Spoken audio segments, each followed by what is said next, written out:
Metrópole Entrevista. Vamos diretamente ao assunto. Vou conversar aqui com meu querido amigo.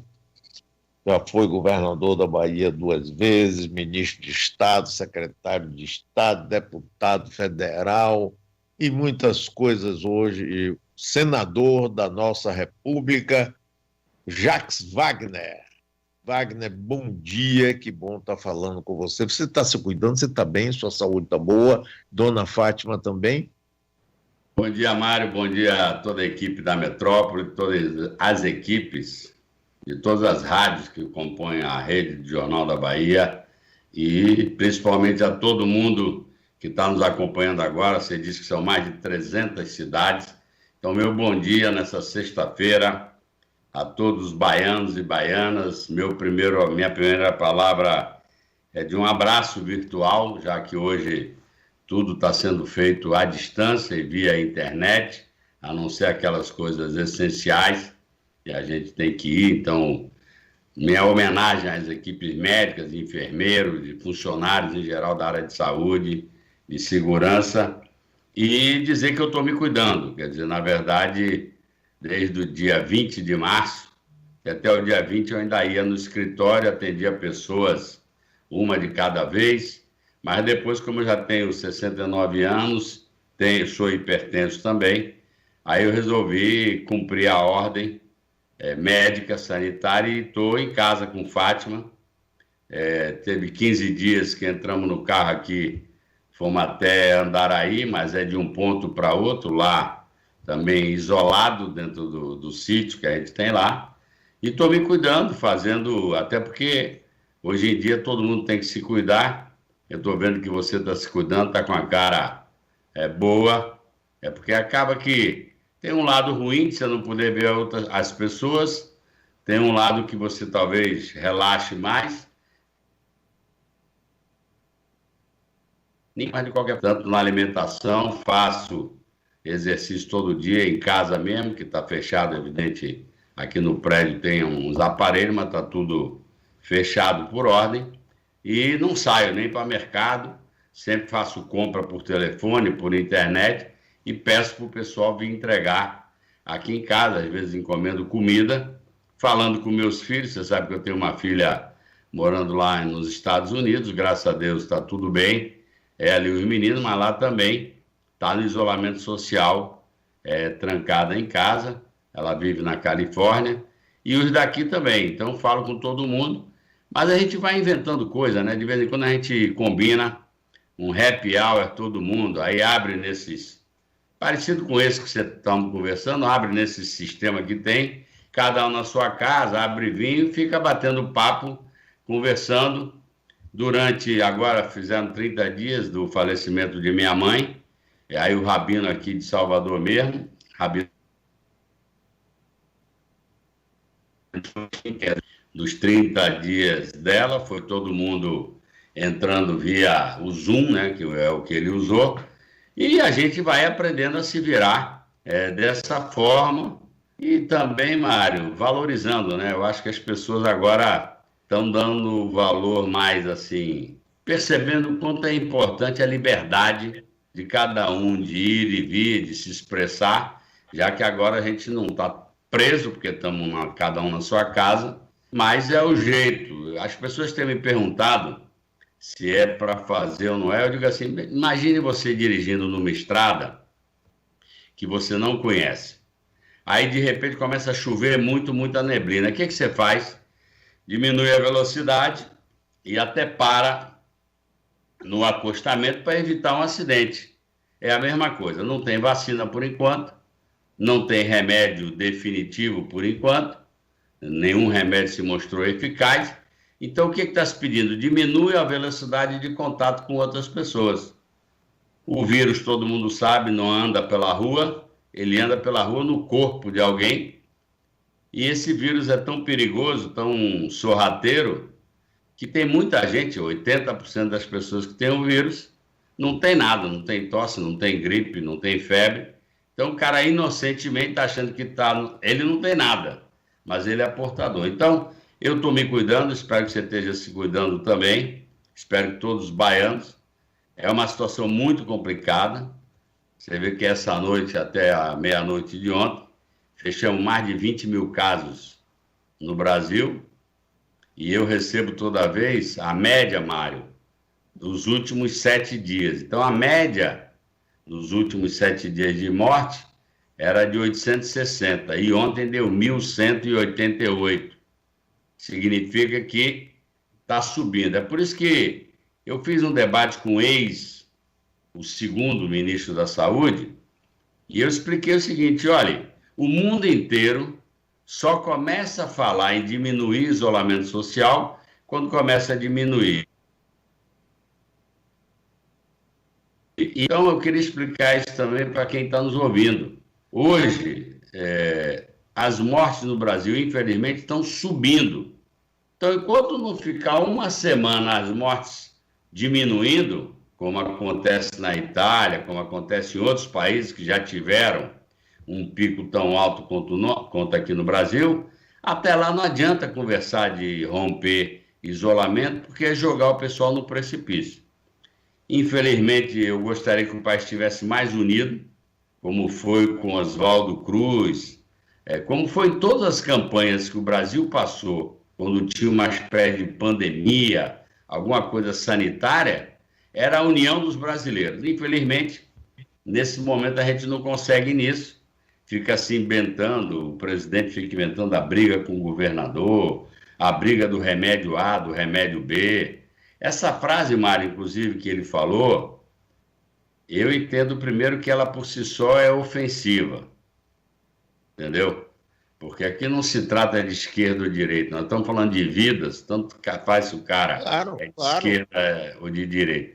E repare, qualquer pessoa com mínimo de raciocínio sabe que se a cloroquina fosse, queria eu, Deus, que fosse, o ó do Borogodó, o sal da terra, a gente já estava tranquilo, podia até voltar a trabalhar. A gente fica induzindo as pessoas que a tal da cloroquina, que é remédio para malária, que é remédio para doença autoimune, não é nenhuma novidade. Ele é um anti-inflamatório poderoso, por isso que ele consegue curar algumas doenças. Agora, se ele fosse esse ó do Borogodó, você acha que ia morrer 100 mil pessoas, como já está lá nos Estados Unidos, praticamente 100 mil, que ia morrer 330 mil, só tem idiota no mundo inteiro. Quer dizer, tem um remédio na prateleira que o presidente aqui mandou o Exército produzir 1.250.000 comprimidos, ele está com um pepino desse tamanho na mão. Por quê? Mandou o Exército produzir e agora como é que vai desencalhar? É por isso que ele está querendo que todo mundo saia tomando. Não existe isso. Tem casos que tem recomendação de tomar, Deus queira que dê resultado em muita gente, mas não é, e tem o tal do efeito colateral. Teve um médico aqui, né, acho que em Jequié, que faleceu depois de estar tomando isso. Um deputado agora se automedicou. Esse é o problema. Aí o cara que está sentado na cadeira de presidente fica dizendo, vamos tomar. Não é assim. Então, essa frase que ele falou, e realmente, Mário, você sabe, nos anos de governo militar na tortura, uma das torturas era essa. Bota um funil na boca do torturado e sai enchendo água, você fica com sensação de afogamento para o cara confessar alguma coisa, até aquilo que ele não sabia, até mentira o cara confessava. Eu também não sabia, mas realmente tem esse jargão tubaína, porque a gente aqui do Nordeste conhece tubaína como aquele guaraná mais simples, mais barato. Eu era peão da fábrica em Camarão, eu tomava tubaína, é mais doce, leva mais açúcar e tal.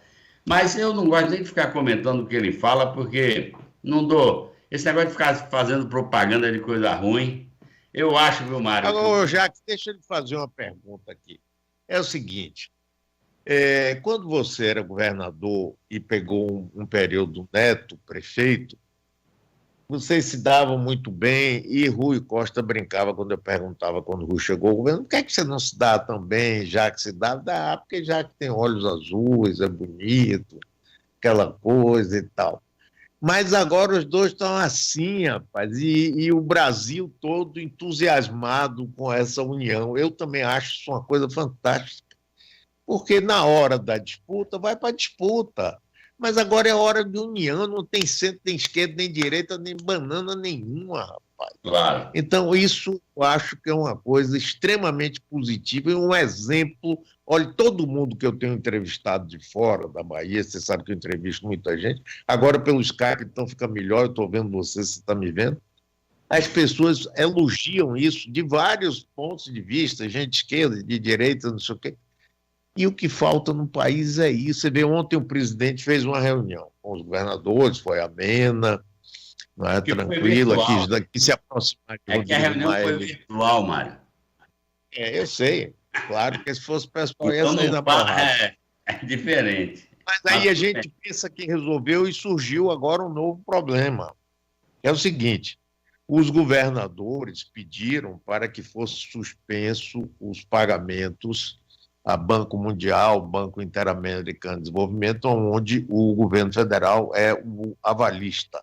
Portanto, o Estado não pagando, a União vai ter que pagar. E o ministro Posto Ipiranga disse que não aceita. Quer dizer, será que nós vamos ter de novo essa união somente virtual e na conversa? Olha, Mário, eu sinceramente participei diretamente desses entendimentos para votar, porque a gente estava contra essa votação, até porque a Bahia, na minha opinião, foi prejudicada com critério de distribuição. Nós, na distribuição por habitante, por baiano ou baiana, nós ficamos em último lugar. Óbvio que o dinheiro montante é maior do que muito estado, mas nós temos 15 milhões de habitantes na Bahia. Outros estados não têm 1 milhão. Então é óbvio que um dinheiro grande aqui, quando você vai dividir para pagar folha, tudo, não é a mesma coisa. E eu estou falando que eu falei por telefone com o presidente do Senado, para bater esse martelo. E ele disse, olha, não é só o dinheiro, é também, primeiro que não é não pagar. E o Paulo Guedes está inventando já mais um obstáculo para prejudicar os governadores. Por quê, Mário? Porque existe uma figura, eu sei porque conversei com gente de banco internacional, existe uma figura que quando você tem exatamente uma calamidade, algo de ordem superior, existe o período, eles dão um nome que eu não sei, mas tipo um período de carência. Bom, teve uma explosão, está todo mundo morrendo, eu não tenho como me ocupar de pagar dívida. Então, eles já têm essa figura. Eles só querem a autorização do governo federal, como é o governo federal, como ele é o fiador. Então, não é dar calote. Na verdade, o que eu estou fazendo? Eu estou dizendo assim, daqui até dezembro, você suspende e vai pagar esses 6 meses lá no final. É repactuar o pagamento? Claro, isso acontece até na vida privada. O cara é empresário, aí explodiu uma fábrica dele, ele vai chegar no banco e diz, velho, eu não tenho condição agora de lhe pagar, que eu vou gastar meu dinheiro todo para refazer o que rebentou. O cara diz, tudo bem, a gente empurra lá para frente.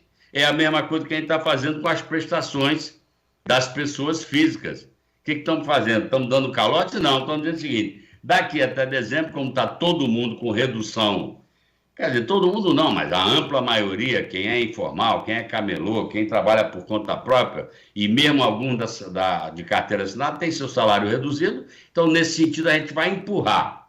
Então, para mim, é mais uma cascata desse senhor que só pensa em dinheiro, ele está pouco se lixando se está morrendo de gente.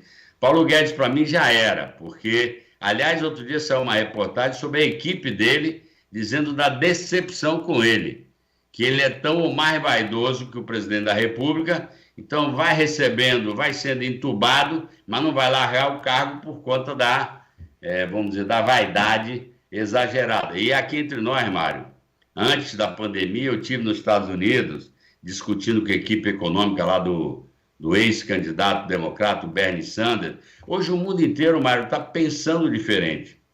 O pessoal está dizendo, olha, o que essa crise veio mostrar é que o modelo vai ter que ser mudado. Está todo mundo falando de renda mínima, todo mundo falando de diminuir o foco, botar o foco mais no ser humano e não só crescimento, a produtividade. Se hoje a rentabilidade boa é 13%, 12%, vai ter que cair, porque a sociedade não está aguentando essa pressão. Isso eu digo no lado da economia, no lado social e no lado ambiental, Mário. Porque eu não sei também se esse vírus, até porque a ciência ainda não provou, também não é consequência de tanta agressão que nós, seres humanos, fazemos em relação ao meio ambiente. Acaba que você desequilibra. Então, uma coisa que antes não existia, porque a própria natureza tratava de consumir, hoje em dia você sabe que tem isso. Você tem animais, por exemplo, que comem outros animais. Então, de repente, quando você desequilibra a flora, a fauna, um desses bichos que, como esse vírus, aparece. Eu não sei se é razoável o que eu estou falando, mas o que eu estou dizendo é o seguinte: eu espero, porque isso teve palavra empenhada do presidente da Câmara, do presidente do Senado, do líder do governo no Senado, tanto que eles mandaram para nós a conta total do que seria ingresso efetivo de dinheiro que o governo federal ia dar e também o que os estados iam deixar de pagar para postergar isso aí. Então, eu espero que não seja mais uma trapaça. Quero crer que a palavra de quem deu a palavra vai ser honrada, mas é como diz o outro. Por isso que alguém falou do Chacrinha, lembrou do Chacrinha, porque o Paulo Guedes, o próprio presidente, não estou aqui para explicar, estou aqui para confundir. Que o Chacrinha dizia isso, né? E eles parecem que... Na verdade, viu, Mário? No princípio da crise, ele dizia que não ia atingir o Brasil porque nós temos uma dinâmica própria. A dinâmica própria é uma banana. Agora, você não respondeu o negócio que eu perguntei. Você está com ciúme da amizade de Rui, Neto, que é maior do que você. Você é ciumento. Parei, Mário. Mas olha, deixa eu lhe então. falar. Eu quero parabenizar os dois gestores, o Rui, que é meu amigo, e o Neto, a semineto. Você deve sentir um orgulho danado de ter escolhido, porque você tirou do bolso do colete. Você fica sempre negando. Comigo, você sabe que você não pode negar, porque eu acompanhei isso de perto. Mas é que eu conhecia ele profundamente. Não queria, não. Tinha muita gente, você chegou assim, com esse sorrisozinho encantador e sedutor, e disse, ó, vai ser Rui. Mas, aí, rapaz, eu conversava com um bocado de gente, dizia assim, e quem é Rui Costa? Ninguém conhecia, porque ele trabalhou sempre no estilo dele. Ele tem um estilo completamente diferente do seu, foi seu secretário importante, foi vereador, foi deputado federal, e de repente você consegue indicar, passar por cima do seu partido, eleger ele no primeiro turno, né? Você deve ter muito orgulho disso, porque se você seguisse nosso lá, seu Lula, você, pois é, quem era o candidato ia ser Gabriele. Você sabe disso, e você lembra daquele almoço na inauguração da cervejaria Lagoinha? Deixar para lá. Agora me responde. Mas, Mário, deixa eu dizer, eu quero parabenizar os dois, claro, porque eles têm um estilo diferente do meu, talvez por isso comigo a relação era mais, vamos dizer, tranquila, mas na hora que foram chamados à responsabilidade pela crise sanitária, ninguém ficou com nhenhenhé, estão trabalhando em conjunto, se ajudando, e é a obrigação que eles estão fazendo, merece um aplauso daqui. E realmente, lá no Senado, o pessoal às vezes brinca comigo, o que houve? Eu digo, não, o que houve? Que os dois têm juízo. Não iam ficar trocando farpa, como o presidente está fazendo, quando o povo está querendo saber, não de briga, o povo está querendo saber o seguinte: emprego, auxílio emergencial, como é que a gente faz para se cuidar? Porque, Mário, bate um desespero. Nós no Brasil já estamos com mais de 20 mil, não sei a essa hora quantos são. Então, quem já sofreu na família algum amigo, e é uma doença danada, porque essa coisa de você morrer por falta de ar é uma coisa muito cruel. Isolado, rapaz, sozinho, é terrível. Eu tive Agora, isso. Wagner, me diga uma coisa aí. Eu não gostei de uma declaração que eu li aqui de Lula hoje, dizendo que não quer acordo nem com Ciro, nem com Marina. Quer dizer, aí nós vamos ter a próxima eleição, a ultradireita contra a direita mais ou menos e a direita menos. É assim que vai acontecer, porque o PT, você sabe disso, cometeu muitos erros, pelo menos no meu entendimento, nessa última eleição. E você, inclusive Rui, num determinado momento, achavam que o PT deveria apoiar a candidatura de Ciro. Não é? E deu no que deu, e eu acho que o PT e Lula foram também responsáveis pela eleição de Bolsonaro. Você acha que vai repetir de novo isso? Olha, Mário, não é o meu jeito, não é a minha compreensão nem meu jeito de fazer as coisas. Eu reconheço também, por exemplo, fizemos aquele pedido de impeachment, que foi protocolado ontem lá na Câmara dos Deputados, que eu pessoalmente acho que nesse momento de pandemia não é nem hora de ficar fazendo isso. O problema é que ele, na presidência, está prejudicando o enfrentamento à pandemia. Estamos no terceiro ministro da Saúde, assim mesmo interino. Significa que deve vir um quarto. As equipes que eles estão botando dentro do ministério é uma escolha ideológica. Por que eu digo ideológica? Todo mundo que está entrando, ou pelo menos a maioria, e não é possível que a gente queira inventar a roda aqui. Com todo respeito ao atual ministro interino, mas ele não é cientista como eu também não sou. Então não tem condição da gente achar que a gente vai falar mais alto. O mundo da ciência é dos quatro cantos do mundo.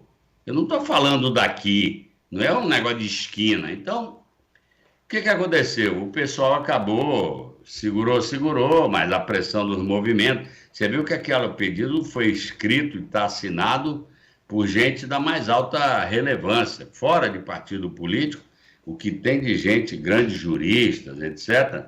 Até porque, de fora para dentro, o mundo todo acha que o que está sendo feito aqui no Brasil é um absurdo. Essa que é a realidade. Bom, o PDT não assinou o pedido de impeachment. Então, de uma certa forma, não é o caso da Rede, porque a Rede já até tem protocolado outros pedidos de impeachment. Então, de certa forma, a Marina outro dia disse assim, quem inventou fake news foi o PT. O Ciro bate toda hora. Então, eu até entendo, não concordo com a fala também, entendeu? Dizer que não quero fazer. Primeiro que você nunca diz que não quer, deixa o outro dizer. Se o outro não quiser se juntar, entendeu? Não sou eu que vou dizer, eu que vou chutar o cara. Então, eu acho que pode ter sido um momento de desabafo, como outro dia era para dizer, infelizmente, foi necessário uma pandemia, um sofrimento desse para as pessoas entenderem a importância do SUS. Aí, em vez de dizer, infelizmente, ele falou, ainda bem. Aí, no dia seguinte, graças a Deus, ele foi lá e se desculpou. Mas você vê,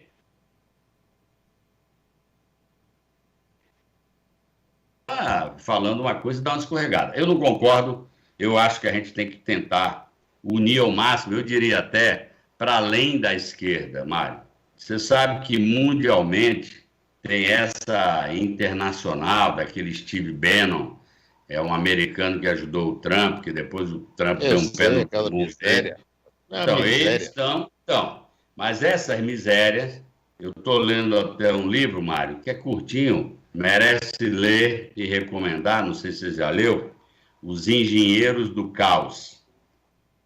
É de um repórter italiano, e ele faz essa análise de como é que as coisas estão acontecendo na Itália, na Hungria. Então, é uma coisa toda elaborada. Então, se eles estão montando a internacional, nacionalista, xenófoba, da discriminação, nós tínhamos que fazer uma internacional humanista, uma internacional da sustentabilidade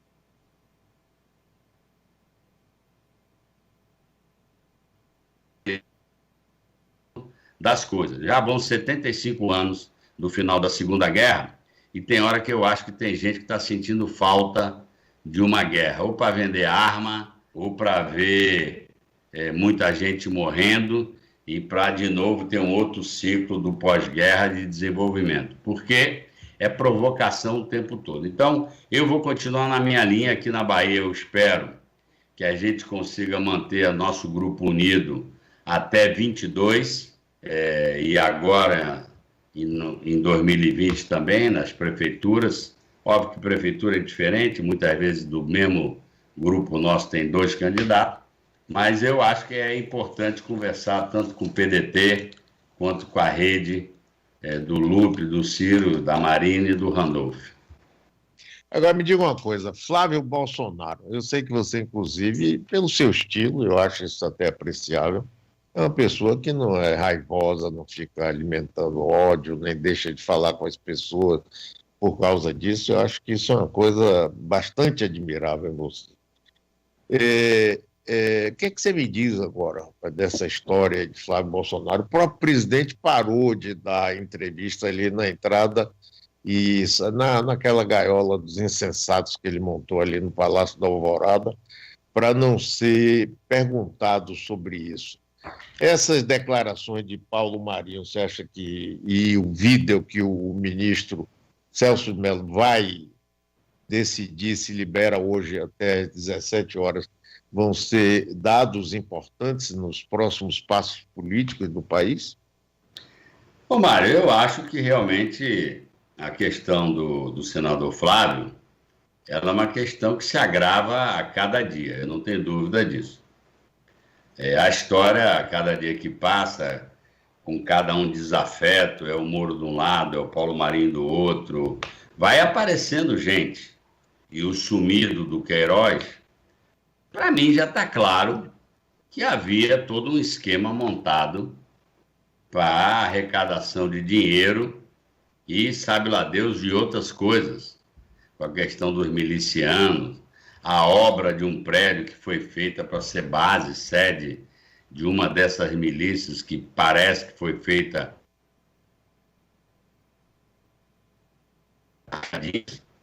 Inclusive, eu sou membro do Conselho de Ética do Senado da República e o Conselho está devendo uma resposta à sociedade, porque já está lá há mais de 3 meses uma representação assinada pela rede e assinada pelo PT, que falava da questão das rachadinhas.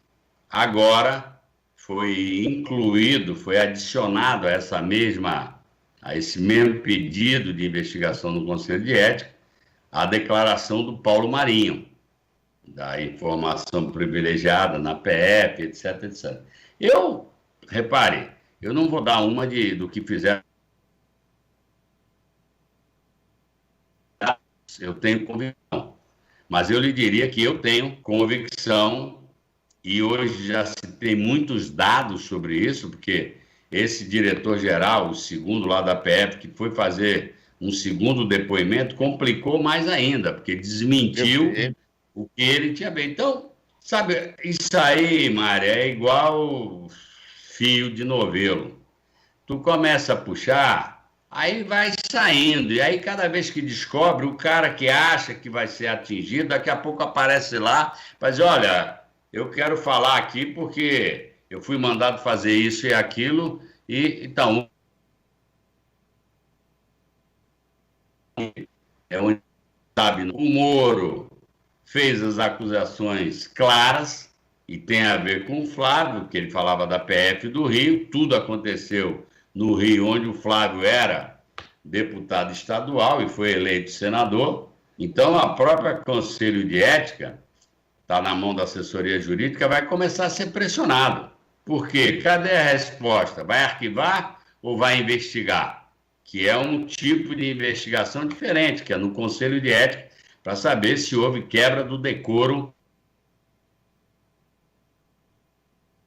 E a vida para ele está enrolada, na minha opinião, está realmente complicada, e vamos esperar para ver. Como você disse, Mário, eu converso com todo mundo, mas o fato de eu conversar não quer dizer que eu não acho que a gente tem que apurar e ir a fundo nessas coisas para esclarecer, mas que eu acho que vai apertar para ele, vai.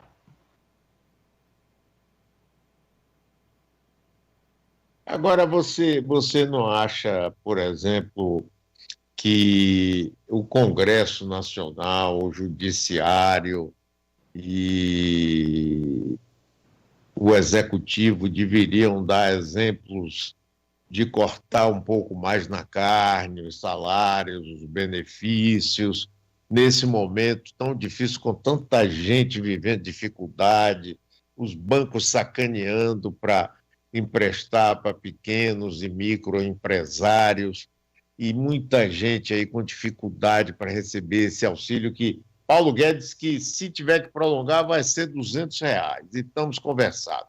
Agora, os bancos receberam logo de saída 1 trilhão e alguma coisa aí para poder fazer esse empréstimo emergencial e ninguém está recebendo. Agora o governo está pensando em entrar em sociedade com companhias aéreas, com outros tipos de grandes empresários, e os 50 milhões de invisíveis, Jacques Wagner, continuam, me perdoe, na merda. E a gente fica vendo isso, essa elite, rapaz, cruel, que a elite brasileira é burra, uma representação hipócrita, cruel, mentirosa, egoísta. E esses 50 milhões de invisíveis estavam ótimos enquanto estavam servindo com manicure, diarista, não é, gari, fazer isso, fazer aquilo. Agora que estourou esse negócio, está todo mundo numa situação difícil, os grandões, e aí eu incluo também o executivo, o legislativo e o judiciário, não estão dando os exemplos que deveriam. Por que ter uma campanha eleitoral que a gente vai ter esse ano com tanto dinheiro? Não precisa. Você pode fazer e vai ter que fazer campanha mais barata, você não vai ter nem possibilidade de acesso. Você não acha que está faltando um pouquinho de sensibilidade nisso, não, Jacques? Não, repare, eu acho que é óbvio que a gente tem sempre. Eu entendo que qualquer medida saneadora que diga vou destinar 50, 100 milhões no meu orçamento, eu concordo com você. Eu acho que tem que falar. Quando você fala da questão de salário, óbvio que tem o salário também do funcionalismo público, que não foi cortado, nesse sentido é um segmento que está com a coisa inteira. Aí eu não quero entrar muito nisso, por mim, se cortar um pedaço, para mim tudo bem. Mas só para não fazer hipocrisia, entendeu, Mário? Eu acho que o orçamento do Senado e da Câmara, concordo com você, até porque, por exemplo, ninguém está indo para lá, então não tem custo de energia, não tem custo de gasolina, não tem custo de uma porrada de coisas que a gente gastaria. Claro. Tudo não está se gastando. Então, na minha opinião, essa economia deveria, como gesto, eu vou até sugerir isso para o Davi, o presidente, e dizer, Davi, do que a gente economizou, que seja 50 milhões, 30 milhões, 40 milhões, eu acho que a gente tem que fazer formalmente, devolver para o executivo, desde que esse dinheiro, evidentemente, vá ser utilizado, ou então faça isso para uma doação para entidades que estão fazendo trabalho, porque tem muita gente fazendo voluntariado, fazendo atendimento. Agora, até porque eu me lembro que o Lula sempre dizia isso. O empresário, quando entra na minha sala de presidente, vem falar de bilhão. E o pobre, o coitado do CPF, ou seja, o cidadão comum, vem falar de tostão. Que nós estamos falando de R$600. Ou seja, é o mínimo para a pessoa ter a cesta básica, algumas coisas, o medicamento que precisa comprar. E eu acho que quem tinha que dar o exemplo mesmo é o diabo da classe dominante brasileira. Que aqui é assim, ó, Mário, por exemplo, você falou que o governo vai entrar para ajudar algumas empresas. Aí eu pergunto assim, essa empresa funcionou 10 anos lucrando, botou o lucro no bolso. Agora que deu um problema, tinha que tirar um pouco do lucro que teve ao longo do tempo para tapar o buraco desse ano. Aí o cara não. O que eu já botei para dentro de casa, o que já é meu patrimônio, já era. Ah, a empresa agora está ruim, ou o governo me dá dinheiro, eu vou deixar quebrar. Quer dizer, é um absurdo. Não funciona assim na maioria dos lugares. Então, nós temos ainda, é triste eu dizer isso, mas nós temos uma elite, que não é uma elite pensante, né? Pensa no seu negócio. Então, aí é que eu acho que era hora de ter imposto sobre grande fortuna, impor uma doação pesada. Os ricos é que tem que pagar essa crise, porque foi quem ganhou a vida inteira. É o que você disse, a manicure era legal, o gari era legal, o porteiro era legal, o vigilante era legal. Eu, por exemplo, que tenho a condição, aqueles que me atendiam, mesmo sem vir me atender atualmente, porque não está podendo muita gente circular, eu mantenho o pagamento individual, exatamente para que a pessoa não entre em desespero. Prefiro falar que eu acho que seria melhor para não cheirar hipocrisia, porque, por exemplo, tem muito empresário lá que é deputado e senador, ele nem depende desse salário, entendeu o que eu quero dizer? Para ele isso aí é troco, enquanto que tem gente que vive disso, bom, e aí faz a sua atividade política. Mas se for também para fazer o gesto, eu concordo com você, ninguém vai morrer se pegar, por exemplo, 10% do salário e fizer um bolo para esse bolo ser destinado, por exemplo, a uma entidade que está atendendo Covid, ou para comprar máscara, para comprar qualquer coisa e fazer doação. Concordo com você, apesar de que a grande unidade que deveria ter, Mário, era a unidade de propósito de ajudar na cura da pandemia. Infelizmente, o Brasil hoje vive um momento assim de muita crise. A crise sanitária, mas também, Mário, a crise institucional é um problema sério, porque há uma disputa de poder, o estilo do presidente da República. Eu nem gosto de falar, viu, Mário, mas para mim me parece que o presidente, até lendo esse livro que eu te falei, eu vi que a linha desse pessoal é essa. Querem fazer da sociedade um circo, e ele é o chefe do circo. É aquele que fica no centro do picadeiro, só distraindo com graça, só que é um circo de terror, não é um circo como a gente gosta de ir com as crianças. É um circo, na verdade, de terror que ele tenta fazer e o tempo todo, cala a boca, vou fazer churrasco, ou seja, é o tempo todo arrumando uma confusão, em vez de arrumar uma tranquilidade para curar a pandemia. Wagner, nosso tempo esgotou, mas antes disso chegou aqui uma notícia de um depoimento, você já ouviu falar dele, um empresário carioca, Arthur Soares, conhecido como Rei Arthur, que está lá morando em Miami, né? Ele faz acusações seríssimas chegou na Procuradoria-Geral da República, contra o atual governador do Rio, Witzel. O atual? O atual, você vê que o governador do Rio, rapaz, está tudo em cadeia, né? Pois é. E também o pastor Everaldo, delator, acusa o presidente do PSC, figura conhecidíssima, né?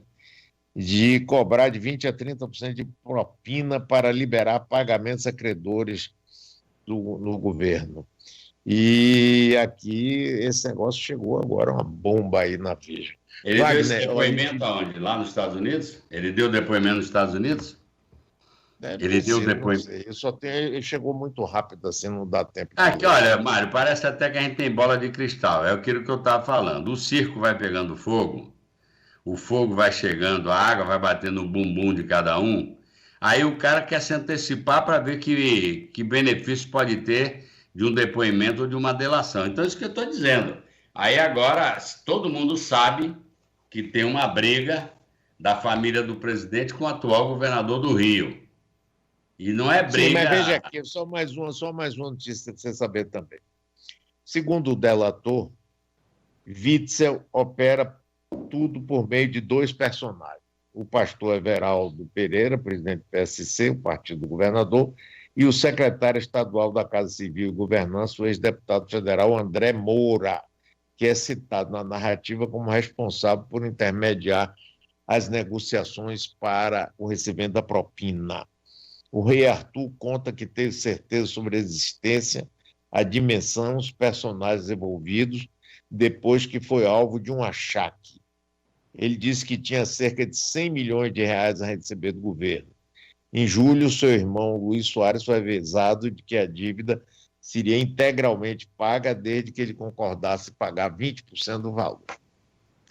Sabe quem é André Moura? Aquele negócio do ventilador aí, ó, à vontade. Sabe quem é André Moura? era deputado federal de Sergipe e que eu sei. era uma Esse não foi espécie aquele de que foi braço líder de direito, Temer? Não era o era o líder de braço Temer? direito do Cunha. Rapaz, bem lembrado, bem lembrado. Jacques, um abraço para você, meu amigo. Um Muito abraço, obrigado. um bom final de semana para todos. Quero mais uma vez. Continue se cuidando e juízo e vergonha, como dizia minha tia, viu? Mário, um abraço para todos e meu abraço principalmente para as famílias enlutadas na Bahia, no Brasil e no mundo. E Deus queira que a ciência chegue logo à vacina ou ao remédio. E enquanto ela não chega, vamos reduzir a circulação para evitar que o vírus se propague entre nós. Um abraço para você, saúde e paz e que Deus abençoe a todos.